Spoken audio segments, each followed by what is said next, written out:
त्यागी है तुम्हें तापत्राय विनाशा श्री कृष्णाय वयं नमः। सच्चित आनंद उसे ही कहते हैं सच्चिदानंद। सत को पहले सत्य बोलते थे, लेकिन अब जब साच कोई बोले ही नहीं तो सत्य तो हो ही जाए। तो सत्य को सत कहते हैं और चित को कहते हैं प्रकाश। जब हम कुछ पढ़ते हैं ना तो हमें प्रकाश की आवश्यकता होती है। तो उसी प्रकार जब हमें पढ़ाई करनी हो, अंधेरा हो, प्रकाश चाहिए हो, तो उस चित्त की आवश्यकता पड़ती है। और आनंद क्या है महाराज? कहते हैं सब कुछ उल्टा हो सकता है, सब किसी का विपरीत हो सकता है, लेकिन जो आनंद होता है, आनंद का कुछ विपरीत नहीं है। सुख का दुख है, दिन का रात है, धूप का छांव है, लेकिन आनंद का कुछ उल्टा नहीं है, विपरीत नहीं है। तो ये आनंद कौन है? बोले जो आनंद सिद्ध सुख रस, ये आनंद को स्वयं परमात्मा कहा गया है। बोले जो आनंद संसार में आज जो आनंद है, जरा जरा सी बात पर इतना प्रसन्न हो जाते हैं, ये आनंद आया कहां से? बोले जो आनंद सिद्ध सुख रस, एक आनंद का सिंधु है। कहते हैं इस आनंद के सिंधु से एक सीख डुबोकर, एक सीख को डुबोकर छिड़काव करते हैं। अब मानो सीख में कितने बिंदु आए होंगे और उसी को छिड़काव कर दिया तो संसार में कितना गिरा होगा। उस तनक से जल की बिंदु से आज जो संसार में आनंद है, वही परमात्मा का आनंद है। उतना ही आनंद में हम लोग इतने प्रसन्न हैं। सोचो उस परमात्मा में कितना आनंद भरा है। जो आनंद सिंधु सुखिला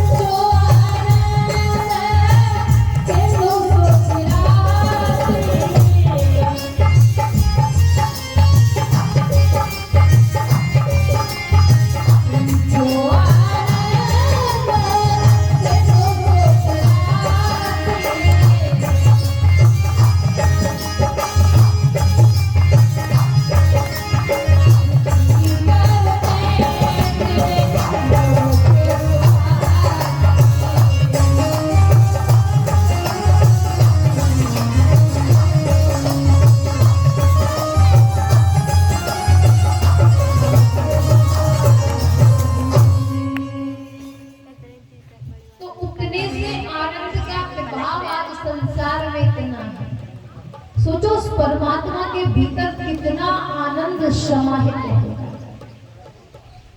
तो कहा कि आज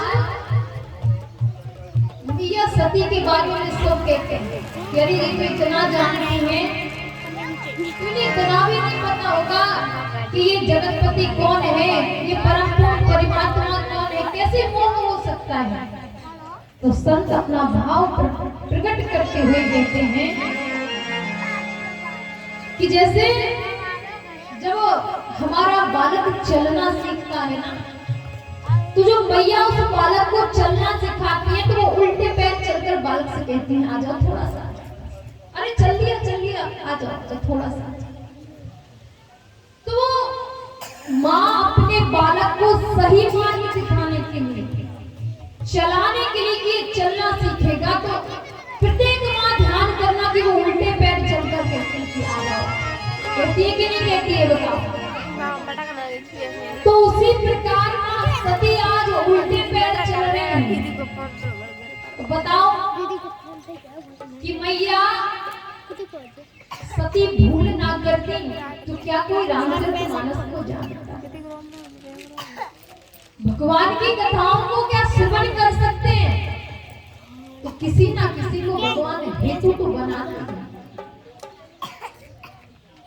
और आगे चर्चा भी है कि तारकासुर को भी मारना है। तो कहीं ना कोई अगर हमारा अनित हुआ है तो उसमें कुछ ना कुछ हित छुपा ही रहता है भगवान। कभी कभी देखते हैं ना कि हम गाड़ी से जा रहे हो तो जरा सी टकराती, अरे राम राम राम, आज तो हम बार बार बचे। अरे तो बचे नहीं, वो बचाया है, बचे थोड़ी। तो आज माँ सती उल्टे पैर चलिए ताकि ये जनमानस, ये जो हमारी बाल गोपाल है, ये सीधा चल सके। तो कहते हैं कि जब माँ सती ने जो अग्नि प्रज्वलित की, वो अग्नि माँ पृथ्वी के भीतर समाहित हो, क्योंकि जब माँ सीता का वेश बनाया तो भूत बाबा भोलेनाथ ने कहा कि देखो ये तो मेरी माँ के समान है। अब जब माँ सती ने विचार किया कि हम सीता का स्वरूप किया, हम माँ के समान हैं, तो किसी के पास नहीं जा सकते। सीता की माता कौन है? पृथ्वी। तो हम तो पृथ्वी के ही भीतर जाएंगे। तो वो जो अग्नि है वो पृथ्वी में समाहित हो गई। और यहाँ वीरभद्र ने कोप किया, बकरे का सर लगाया गया। फिर समय व्यतीत हुआ। ये एक दो काल की कथा नहीं है, अनेक कालों की कथाएं एक साथ जुड़कर आती हैं। तो आज कहते हैं कि मैया सती ने राम जी से वरदान मांगा था कि ये देहाग्नि जो हम देह का त्याग कर रहे हैं ना, उसे हमें तनिक भी कष्ट नहीं है, क्योंकि पति से विमुख होकर हम रहना भी नहीं चाहते प्रभु। क्योंकि जब भगवान भूत बाबा भोलेनाथ समाधि में थे तो माँ सती सिर्फ एक ही बात कहती थी कि जो प्रभु दीन दयाल का। अरे संसार कहता है कि आप दीन दयाल हो, और यदि आप सत्य में दीन दयाल हो तो ये हमारा जो शरीर है वो त्याग कर जाता है। क्योंकि सब जानते हैं त्याग शरीर का होता है, आत्मा का नहीं। आत्मा बदलती है, शरीर बदलता है, लेकिन आत्मा कभी नहीं बदलती। आत्मा तो एक ही रहती है। इस शरीर से उस शरीर में चले जाते हैं, पशु बन जाते हैं, पक्षी बन जाते हैं। तो मैया सती ने राम जी से वरदान मांगा कि हमें कष्ट नहीं है कि हम इस देह का त्याग कर रहे हैं, हमें कष्ट है कि जितना भी हमारा जीवन बचा था वो पति के विमुख होकर निकला। हम चाहते हैं कि हम दोबारा आज संसार में आए और शिव जी को ही अपना पति कि सती मरते हरि समय बर्बाद।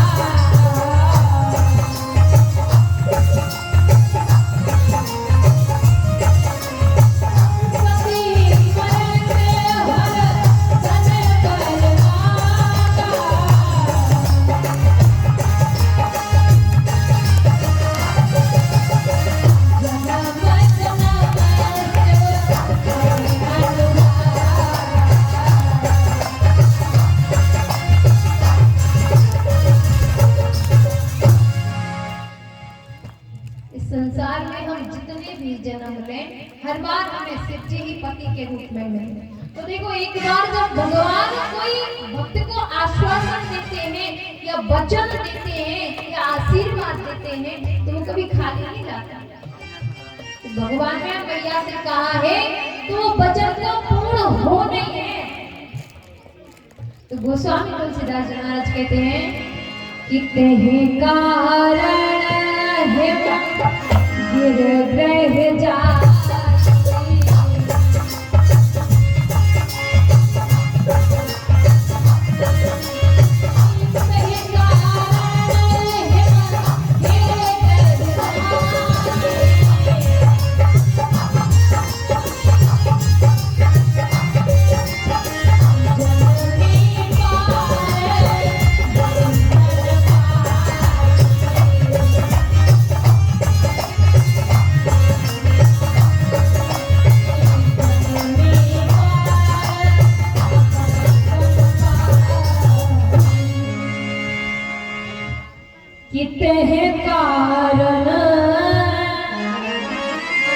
क्षेम ग्रह ग्रह जाए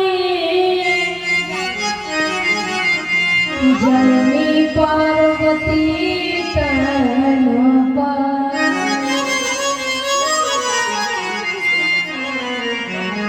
तनिकार यही होता है ना कि शरीर तही कारण गिर ग्रह जाए जननी पार्वती तन पाए। शरीर मिला पार्वती के। तो कहते हैं कि जन्म तो मिला, हिम का अर्थ होता है पर्वत और गिरी का अर्थ भी पहाड़ या पर्वत भी होता है। तो एक बात बताओ, ये पर्वत के यहाँ क्यों पैदा हुए? पार्वती मैया पर्वत के यहाँ क्यों पैदा हुए? कहा अब यदि हमारे साथ कुछ गलत होगा या हमारा परित्याग होगा, हमसे कोई भूल होगी, तो कोई ये नहीं कहेगा कि ये दक्ष की पुत्री है, उसी दक्ष की पुत्री है। अब कोई कहेगा तो यही तो कहेगा, अरे पर्वत की बुद्धि जड़ होती है तो उसकी पुत्री जड़ है, तो क्या बड़ी बात है। इसीलिए हम पर्वत के यहाँ कि अगर कोई कहेगा भी तो हमें और हमारे पिता का कोई दोष नहीं लगेगा कि अरे पर्वत की पुत्री है, जड़ की पुत्री है, तो उसे कोई स्मृति नहीं है तो इसका भी कोई दोष नहीं। अब कहते हैं जिस दिन से पार्वती जी का जन्म हुआ हिमाचल प्रदेश में, तो कहते हैं वहां का वातावरण इतना मंगलमय हुआ, लता पताएं प्रफुल्लित होती हैं, नए नए पुष्प लगते हैं, यहाँ से झरना बहता है, पर्वतों ने भी मानो हरी चादर ओढ़ रखी। सुंदर सुंदर जीव जंतु विचरण कर रहे हैं, एक साथ सिंह गाह चारण करती है। इतना मनोमय सुदर्शन दर्शन बना आज वहां। तो हिमाचल प्रदेश आज पूरा परिवर्तित हो गया, क्योंकि जिस घर में पुत्री का जन्म होता है उस घर की रौनक अपने आप ही बढ़ जाती है। लेकिन वो अपनी अपनी भावना है, क्योंकि रघुकुल रीत सदा चली आई, जैसे वो रीत चली आ रही, ये भी रीत चली आ रही। मन से तो कहते हैं हमें बड़ी प्रसन्नता है, लाली भाई है, लेकिन भीतर वाले मन से पूछो कि लाली की प्रसन्नता है भी कि नहीं। तो आज जैसे ही हमारे घर में पुत्र या पुत्री का जन्म होता है तो पंडित जी को बताते कि महाराज तुम लिख लेना तिथि वगैरह है, लगन में से जो भी हो, हम लोग तो कुछ जानते हैं। तो जब जगतजननी माता का जन्म हो तो ब्राह्मण भी तो ऐसा वैसा नहीं है। नारद कि नारद समान चार जग पाए,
चौपाई में हमें कुछ ना कुछ अलग सीखने को मिलता है।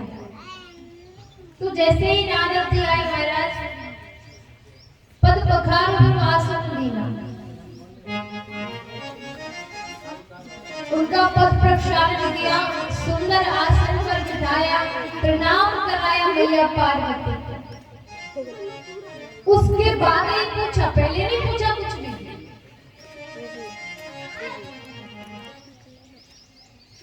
और जब भगवान ने विश्व मोहिनी वाली चर्चा प्रस्तुत करी थी, तो वहां पहले पुत्री की शुभता के बारे में, और यहाँ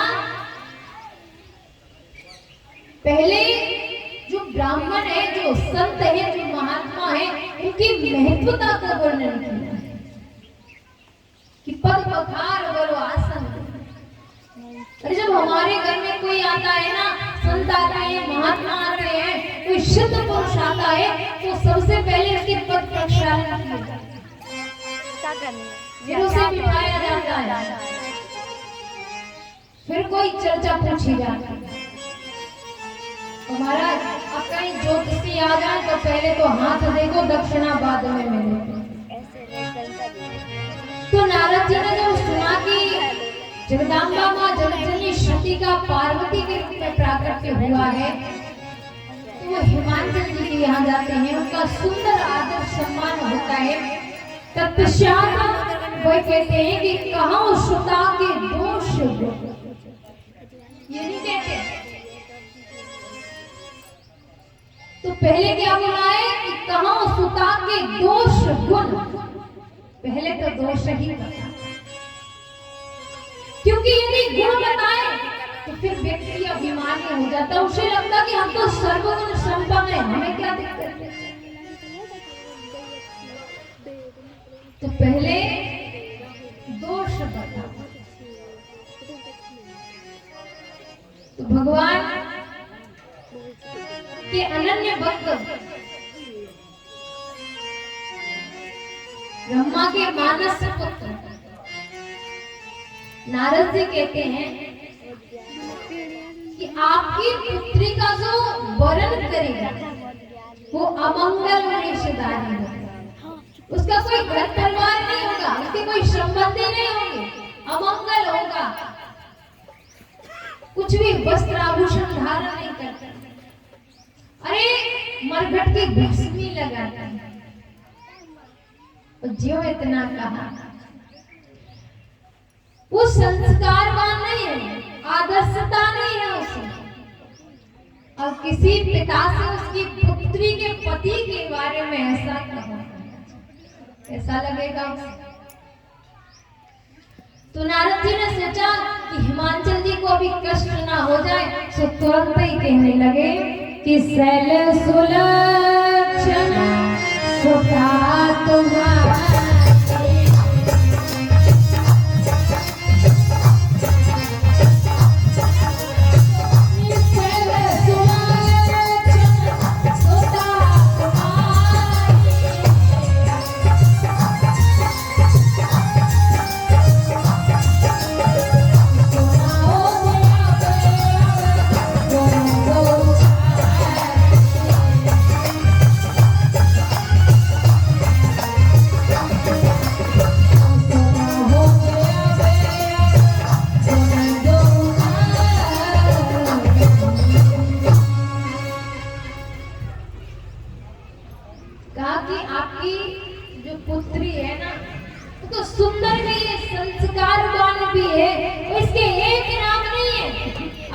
भवानी, अपर्णा, जो जो ये कार्य करेगी वैसे इसके नाम होते चले जाएंगे।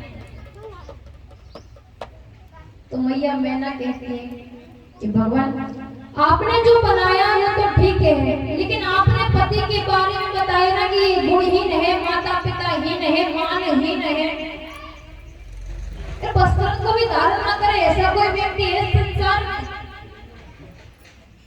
वो इतना चर्चा करने लगे तो दोनों के आंखों में अश्रु प्रवाहित होने लगे। अरे भगवान आपने ये बोला कैसे? अरे हमारी पार्वती के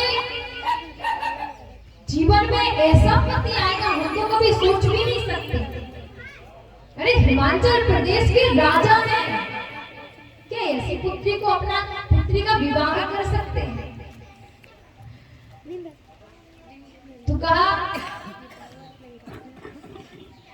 मैया पार्वती प्रसन्न हो और हिमांचल जी अपनी आंखों को नेत्रों को भर कर बैठे। मैया मेरा बड़ा जोर जोर से रो। तो किसी ने कहा एक बात समझ ना आई, जिसके माता पिता रो रहे हो तो उसका बच्चा हंसे कैसा लगेगा। तो यहाँ गोस्वामी तुलसीदास जी महाराज कहते हैं कि सोने मोन गिरा सत्य जिय जाने दुख दम पतय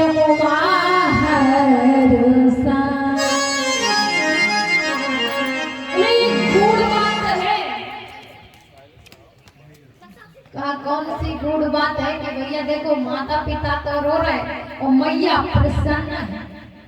सुन मुनि गिरा सत्य जिए जाने, मानो कि नारद जी लोग कह रहे हैं वो सत्य होगा कि हमें ऐसा ही पति मिलना है।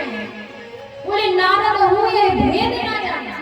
क्यों नहीं जाना महाराज, नारद जी तो सब जानते हैं।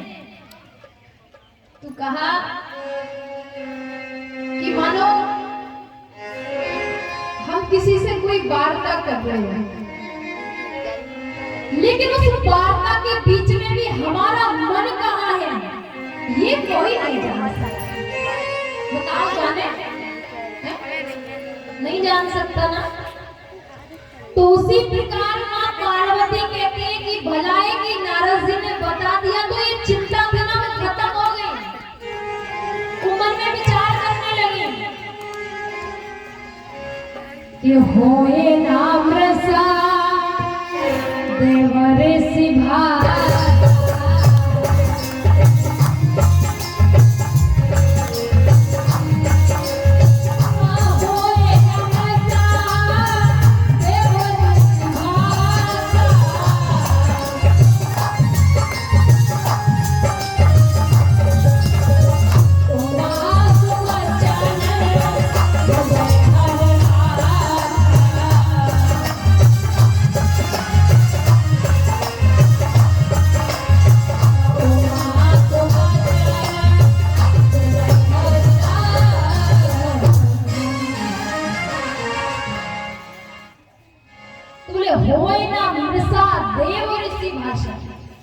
का एक बार देववाणी है ना।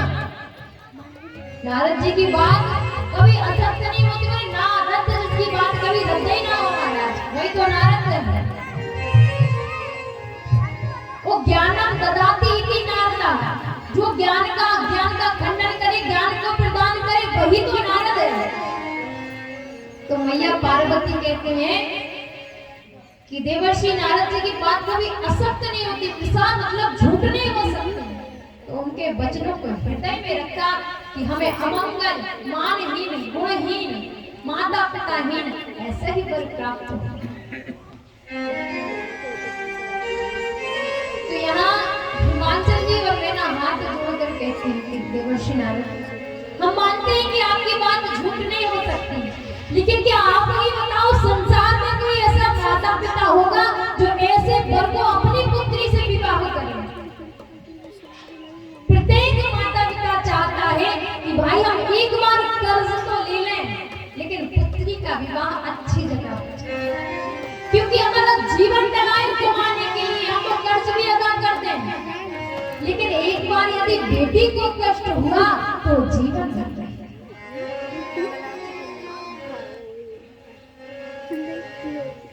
और आप कहते हो कि इनको हम अपनी पुत्री से विवाह करते और यही संयोग है, तो क्या आप बताओ हम मान सकते हैं?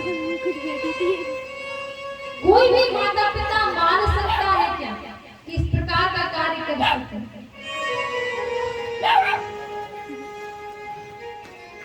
तो नारद जी कहते हैं जो अमंगल को भी मंगल में बदल दे ऐसा वर बताएंगे।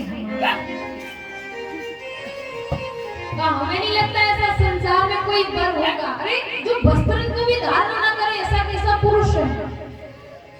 तो नारद जी कहते हैं कि जे जे वर के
बोले हमने जो वर के 200 बताए हैं ना, वो सारे 200 हमारे भूत भावन भोलेनाथ।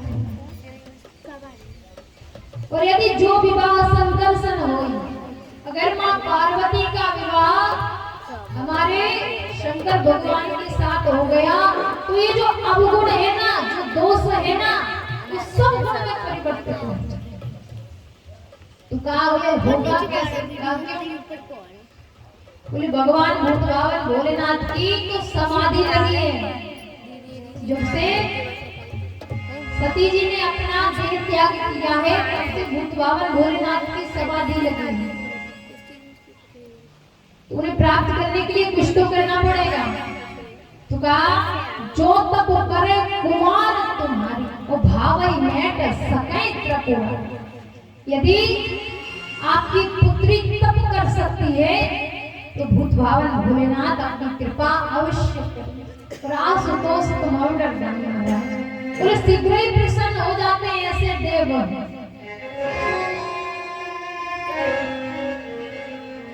तो यहाँ माँ सुनैना मैना कहते हैं कि देखो हिमांचल जी, कुछ भी करना, लेकिन ऐसे पर को हम अपनी पुत्री का विवाह तो कर नहीं सकते। बोले जो घर पर कुल हो या हो पाए। बोले कैसे? बोले जो घर पर, पहले तो घर हो, बाबा का तो ना घर है। बोले बर, बोले ना तो बरई में ढंग है, और कुल तो कुछ पता ही नहीं महाराज, कौन जन्मा और कौन मर गया। करे विवाह सुता अनुरूप, लेकिन हम सुता के अनुरूप तो नहीं करते। हमेशा पिता चाहता है कि पुत्री का घर हमारे घर से ऊपर ही हो, नीचे नहीं हो। कभी देखा है आपने? तो मैया रोती है कि देखो हम ऐसे व्यक्ति के साथ अपनी पुत्री का विवाह कभी नहीं कर सकते। तो मैया पार्वती ने विचार किया कि अगर मैया ऐसा ही रोदन करती रही, तो ना तो हम तप कर पाएंगे और ना ही शिव जी को पुनः प्राप्त कर पाएंगे। तो मैया कहते हैं कि माँ आज हमने एक स्वप्न देखा, और उस स्वप्न में हमें दिखाई दिया कि यदि हम तप करेंगे तो हमारा जो कष्ट है वो कष्ट दूर हो जाएगा। अरे तप से क्या नहीं होता, तप के प्रभाव से शेष जी महाराज इस पृथ्वी का भार धारण करते हैं। तप के ही प्रभाव से भगवान विष्णु इस सृष्टि का सृजन करते हैं। भगवान भोलेनाथ श्रृंगार करते हैं, संचार करते हैं। अरे तब से तो सब संभव है, तो क्या आपकी पुत्री तप नहीं कर सकती? बहुत समझाया मैना ने कि पुत्री तप करने के लिए जाओगी, वन में हिंसक जीव जंतु रहेंगे, कुछ भोजन नहीं मिलेगा, तुम कैसे रहोगे? तो आज माँ पार्वती ने अपने मैया मैना को बहुत अधिक समझा, और जैसे ही आज्ञा मिली तो आज तप के लिए जाते हैं। तो गोस्वामी तुलसीदास जी महाराज कहते हैं कि अनेक तप किया, बोले कछु दिन भोजन बाद बता कि ये कठिन कछु दिन उपवास, अनेक तरह के व्रत किए, कभी कुछ खाए कभी कुछ खाए ही ना। तो कहते हैं कि 3000 वर्ष तक जो बेलपत्र सूखकर जमीन पर गिरते हैं, उनका पान किया माँ पार्वती। जब से मैया का नाम हो गया अपर्णा, बोलिए अपर्णा देवी की। तो आज माँ पार्वती का नाम अपर्णा भी हो गया। तो कहते हैं जब समय व्यतीत तो हुआ, मैया ने अनेक तप किया, और तप एक ना एक दिन प्रभाव दिखाते हैं। तो आज आकाशवाणी होती है कि देवी आप जो तप कर रहे हैं, इस तप से प्रसन्न होकर आपकी जो मनोकामना है वो अवश्य पूर्ण। और जिस दिन भी आपके पिता आपको बुलाने के लिए जाएंगे, आप प्रसन्न होकर जाएंगे। इधर भूत बावन भोलेनाथ जब से सती जी ने अपने देह का त्याग किया, तपस्या कर रहे हैं।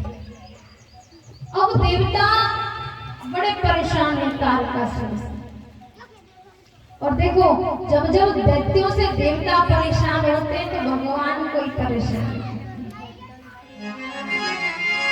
जब रावण से परेशान हुए तो राम जी को वन देगा, और आज परेशान हो रहे तो राम जी के पास पहुंचे कि प्रभु आप ही रक्षा कर सकते हैं। तो जैसे ही राम जी भूत भावन भोलेनाथ के सामने प्रकट हुए, तो राम जी शंकर भगवान को प्रणाम करें और बाबा हमारे राम जी को प्रणाम करें। कुछ समझ ही नहीं आता। बोले प्रगटे राम कृतज्ञ कृपाला। आज राम जी भूत बावन भोलेनाथ को समझा रहे, संपूर्ण पार्वती जी के जन्म की कथा को बताया। तो कहा कि हम आपकी बात को नहीं मान सकते। उन्होंने कहा कि आप जाकर पार्वती से विवाह करिए। कि अब विनती मम सुनहु शिव, जो मोह पर निज ने जाय विवाह शैल जह, यह मोह मांगे दे। राम जी ने कहा कि हम विनती कर रहे हैं। अब विनती मम सुनहु शिव, बोले हम विनती कर रहे हैं। बाबा बोले आप हमारे आराध्य हैं और आप विनती करो, हम आपकी बात नहीं मानेंगे। तो कहा जो मोह पर निज में है, तो आप मित्र मानते हो तो प्रेम है, स्नेह है, तो आप जाकर विवाह करो। बोले मित्र की भी बात नहीं मान सकते, हमें विवाह करना नहीं है तो हम क्यों माने मित्र की बात। तो राम जी ने कहा कि आप हमें इष्ट मानते हो। बोले बिल्कुल, आराध्य हो आप हमारे। तो बोले जाहे विवाह शैल जय, तो यह मोह मांगा हूं रे। अरे जब आपका इष्ट, आपका गुरु आपसे कुछ मांगता है तो वो तो आपको देना ही देना है। तो भूत भावन भोलेनाथ कहते हैं कि सिर धर आयो सो कराए तुम्हारा,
जैसे ही भूत बावन भोलेनाथ ने कहा कि श्रीधर आयुष करा ही तुम्हारा, राम जी बोले सिर पे मत रख।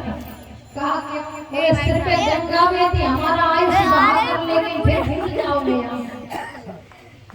सिर पे गंगा जी रहते हैं और हमारा जो आयुष है वो गंगा जी बाहर कर लेंगे, फिर क्या करोगे, भूल जाओगे तुम तो, फिर समाधि में बैठ जाओगे। बोले बोले आप तो हृदय में रखो, और हृदय में रखोगे तो जल्दी आ जाएगा। इतना कहकर रामजी चले गए। तो वहां बाबा ने सप्त ऋषियों को, तो संत कहते हैं क्या भूत बाबा भोलेनाथ को अपने इष्ट पर संदेह था तो सप्त ऋषियों को भेजा परीक्षा के लिए। तो संत कहते हैं कि बाबा मैया की परीक्षा लेने के लिए नहीं भेजा, सप्तऋषियों को भेजा कि अब भी पार्वती में कहीं सती रूपी संदेह तो नहीं छुपा। आज भी सती पार्वती के रूप में तो आई है, लेकिन आपको इतना सा करना है कि आज भी माँ पार्वती में सती रूपी संदेह छुपाओ तो लौट आना, और मानो परिपूर्ण पार्वती आई है तो निश्चित है कि अब विवाह करना। ऐसे ही हुआ, अनेक लालच दिए सप्त ऋषियों ने, लेकिन अड़िग था माँ पार्वती का प्रेम बाबा के प्रति। सप्त ऋषि आए कि बाबा मैया ने जो संकल्प लिया है वो सुनिश्चित है कि पूर्ण ही होगा। तो लगन पत्रिका भिजवाई। कहते हैं कि शिव जी के विवाह के पहले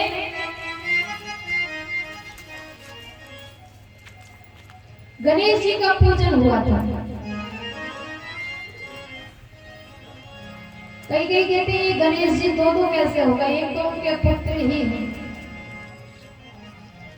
तो ये गणेश जी वो हैं जो पूजा के लिए होते हैं, जैसे देवता के रूप में। तो मां शिव जी और पार्वती के विवाह में पहले गणेश जी का पूजन हुआ।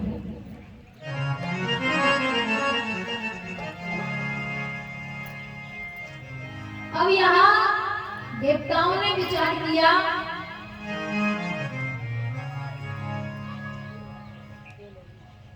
कि प्रभु का विवाह जब होगा, जब काम, बोले जहां राम तय काम नहीं, सो जहां काम नहीं राम। कहा क्या करें, कामदेव से कहा कि देखो देवताओं का हित है, आप भी देव हो। तो कामदेव ने अपनी संपूर्ण माया को फैलाया। कहते हैं कि सारा संसार काममय हो गया, लेकिन शिव जी की समाधि पर कोई प्रभाव नहीं। तब कहते हैं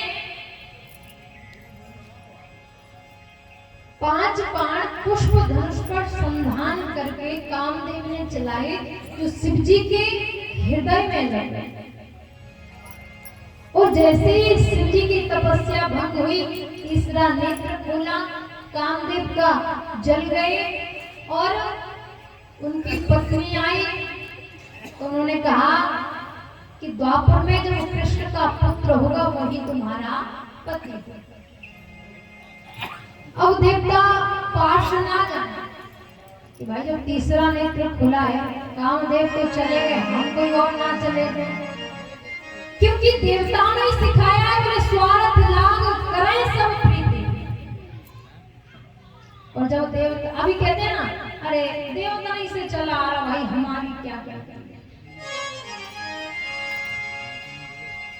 तो सभी लोग शिव जी के पास में गए, बोले प्रभु हम तो अपना आपका जो विवाह है अपने नेत्रों से देखना चाहते हैं, और कुछ नहीं,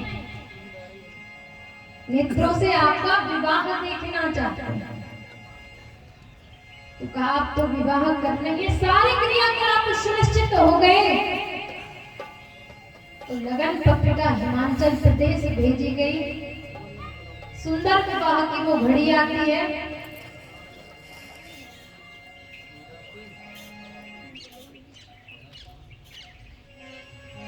तो जैसे ही गणेश जी का पूजन हुआ, भोलेनाथ की बारात तैयार हुई, और आज जैसे ही बारात जा रही है ना,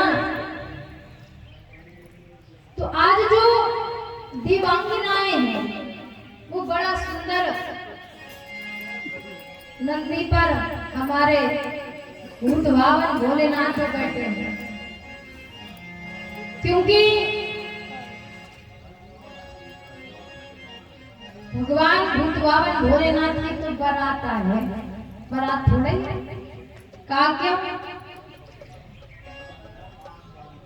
बोले किसी के तो हाथ हैं तो किसी के एक भी नहीं है, वो किसी के हजारों हाथ लगे, किसी को पैर नहीं, किसी को सर ही नहीं महाराज, कोई कोई के तो उल्टे से भी लगे, अब ना हाथ ना पैर ना सिर से धड़कत चले आए। अतरंगी सखा है, और वो सखी कैसे जो अपने मित्र की बारात में ना, तो ऐसी अतरंगी बारात बनाई हमारे भूत भावन भोलेनाथ की। बोले जस दूल्हे तस बनी बारात, जैसे हमारे भोलेनाथ जी हैं तो वैसे ही तो बारात बनी। तो देवताओं की स्त्रियां कहती हैं कि इस दूल्हे के लिए संसार में कोई दुल्हन ही नहीं है। बोले बर लायक दुल्हन जगह नहीं। और जैसे ही समीप पहुंचे नगर के, सो देवांगनाएं गाती हुई जाते हैं, कहते हैं कि बना जे देखे पेल पेल बेल पे झूमत आवे।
बाद की जब सब खा ले तब दुर्गा का नंबर आता कि नहीं आता।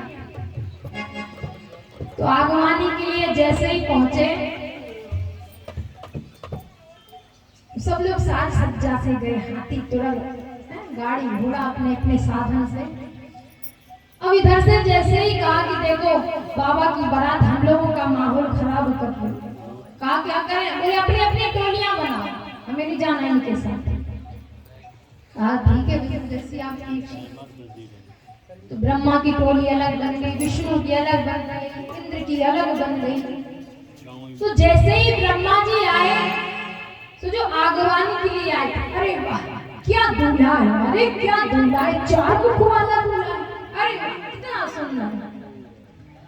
तो जैसे ही आए तो ब्रह्मा जी बोले हम दूल्हा नहीं, हम तो दूल्हा के पिता। अरे वाह, अरे जिसके पिता के 4 मुख हैं तो दूल्हा के 3 तो होंगे। ब्रह्मा जी की टोली आ गई।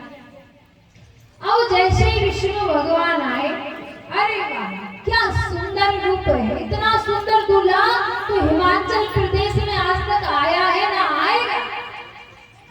भगवान विष्णु ने कहा कि हम तो बाबा के सखा।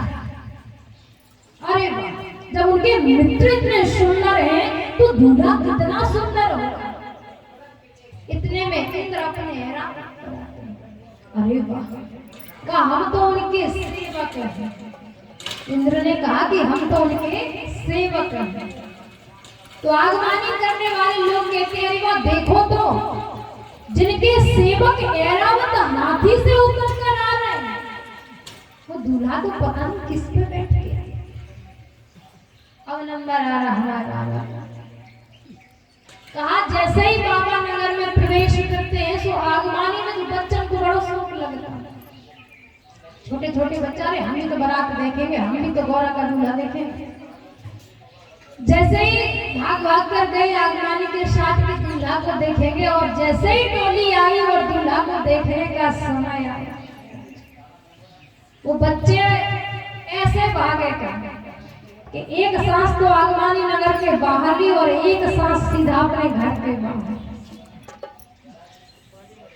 भीतर से भैया कुंडी लगाए और बाहर से बच्चे, भैया सांकर तो खोलो, भैया सांकर तो खोलो। अब बोल ना पाए, अब थके हारे हाथ नहीं चल रही, कहा बोले। तो कहा बात क्या हुई, अरे भैया पहले दरवाजा तो खोलो, जब तो बात बताए, सांस रहे तब तो बात बताए। और जैसे ही कुंडी सांकर को खोला, बालक भीतर आए। भैया ने कहा कि पार्वती को दूल्हा कैसे है। सोए वो दूल्हा नहीं है, बोले साक्षात यमराज की बारात आई है। पार्वती को दूल्हा नहीं, यमराज की बारात है। तो कहा हाथ क्यों रहे, बोले पहले कुंडी सांकर लगा लो। कहा क्यों, बोले इतने भूत तरंगी रंगी भ्रंगी श्रृंगी पता नहीं का है महाराज, प्रीत 50 चांदा। और दरवाजा बंद कर लो, एक आध घरे आ गो तो जीवन भर घरे ही रहे। अब इधर आगमनी में जो घोड़े हाथी गाड़ी वाहन जो भी थे वो भी भाग चले। तो संतों ने विचार किया कि क्या आगमनी के लिए कोई नहीं रहा। आगमनी के लिए तो वही रहे। का कौन, बोले एक तो वीर, बोले के आर रहने के पार रहने महाराज। बोले कैसे, जो बूढ़े बूढ़े व्यक्ति गए थे ना आगमनी के लिए, बोले कहा देखो भागेंगे तो घर तक तो भाग नहीं सकते।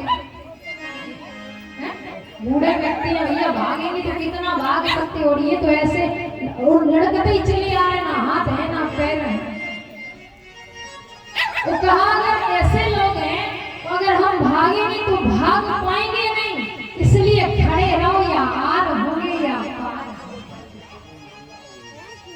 तो ऐसी हमारे बाबा की बारात आई। तो नगर में जैसे ही आई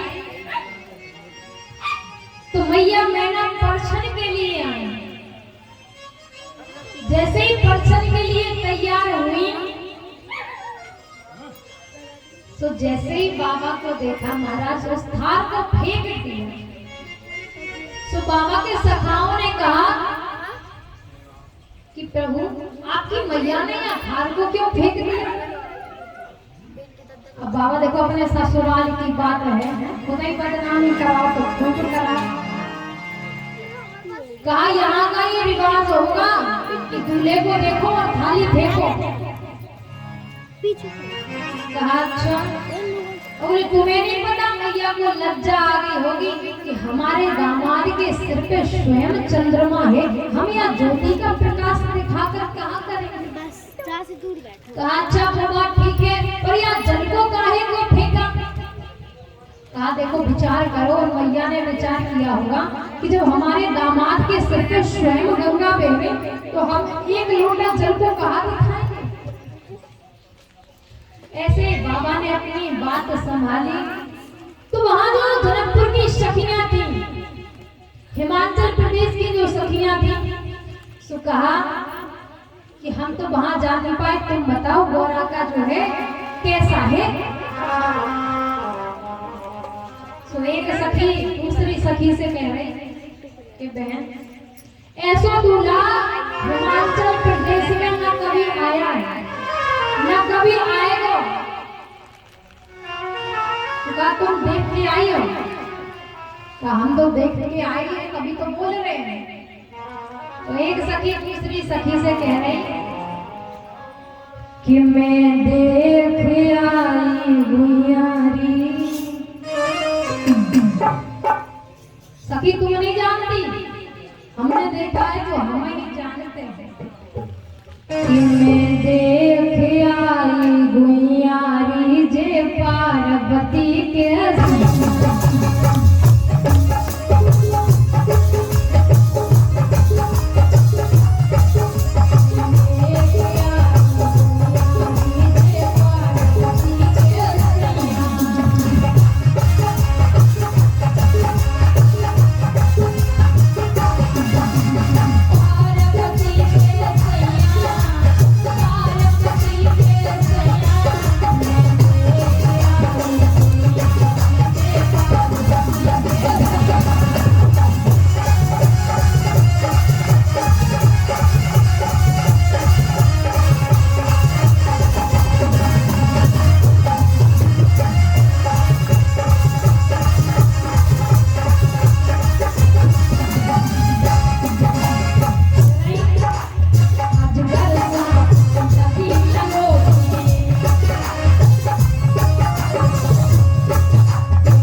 तो इस प्रकार भूतवावन भोलेनाथ का मां पार्वती के साथ फिर जब मैया मना करती है उसके बाद बहुत प्रकार से समझाते हैं। आगे की जो विस्तृत चर्चा है आप गुरु के माध्यम से श्रवण करेंगे।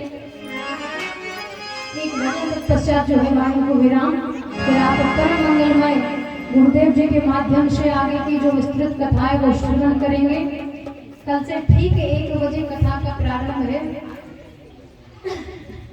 तो मैया एक बात बोले, आपको अपने अपने पड़ोसी की कसम है, जो आपके बगल में बैठा ना उसकी यही कसम है, समय से आना है।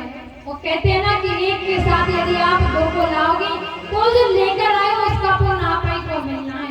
अब देख लो 5 दिन कितना पुण्य अर्जित करना है।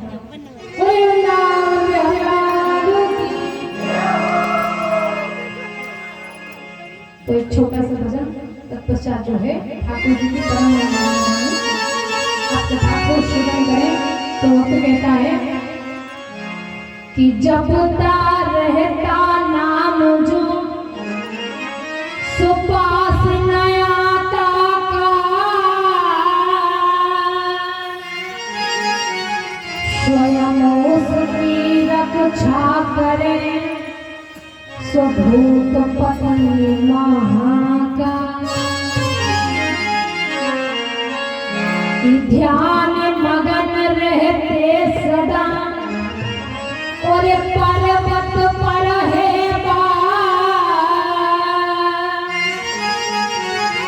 सबकी भोलेनाथ जी सुकरते पूरिया। तो भक्त कहता है कि जैसे निर्धन को मिले हीरे मोती, जैसे निर्धन को मिले हीरे मोती, जैसे अंधे को मिले